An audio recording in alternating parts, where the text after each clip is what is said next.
Balochistan government खे बलूचिस्तान बलोची ॾाढा case थींदा आहिनि उहे न्याणियुनि जे मामले में ॾाढो केस थींदा आहिनि मां हिकु सिंध जी न्याणी थी करे बलूचिस्तान भाइरनि खे इहा पुरज़ोर अपील थी कयां बलूचिस्तान जी गवर्नमेंट खे पुरज़ोर अपील थी कयां महिरबानी करे असां न्याणियुनि खे ॾिसो 25 ॾींहंनि खां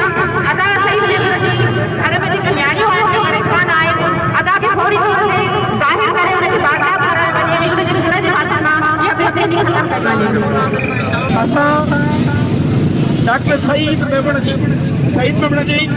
ऐं उनजे फैमिली सां गॾु आहियूं नौशर फिरोज़ ऐं सॼी सिंध न पर आउं चवंदो सॼे दुनिया में जेके सिंधी रहनि था उन्हनि तां यकियत कई आहे त जेसीं ताईं सईद मेमण कामयाबु न थींदो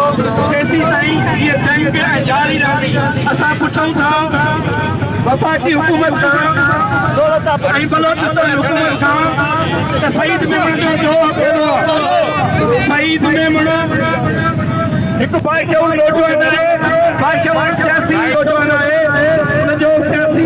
तजुर्बो तव्हां ॾिसो उनजो तइलीमी किरदार बि ॾिसो उनजो कंहिं बि दहशत गर्दी सां वास्तो कोन्हे पूरो तइलीम सां उनजो तालुक आहे उनजो तालुक पढ़ाईअ सां आहे उनजो तालुक समाज सुधारक सां आहे उनजे करे असां वफ़ाक़ ऐं सूबे खे सिंध सूबे जे हुकूमतनि खे उन सां गॾु असांजो इहे असांजो दोस्त महिरबानी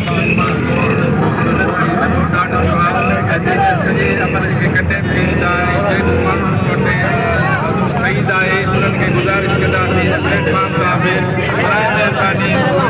माण्हू आहे ऐं हुनजी फैमिली नंढड़ा सफ़र कनि पिया हुनखे तरीक़े सां बाज़ाब करायो वञे ऐं ॿियो नंबर इहो बि आहे त जेके स्टेट जो रोल आहे उहो असांजा जनरल साहिबान हुजनि या असांजा मौजूदा हुकुमरान हुजनि उन्हनि सभिनी खे गुज़ारिश आहे त हिन में हिकिड़ो अमली तौर ते क़दम खयो वञे सिंध गवर्नमेंट हुजे या बलूचिस्तान गवर्नमेंट हुजे या पाकिस्तान तरीक़े सां बाज़ाब करायो वञे हिन प्लेटफॉर्म सां ऐं सिविल सोसाइटी जे प्लेटफॉर्म सां असीं हिनजी अपील कयूं पिया त हीअ पूरे सिंध में मुहिम हले पई ऐं उन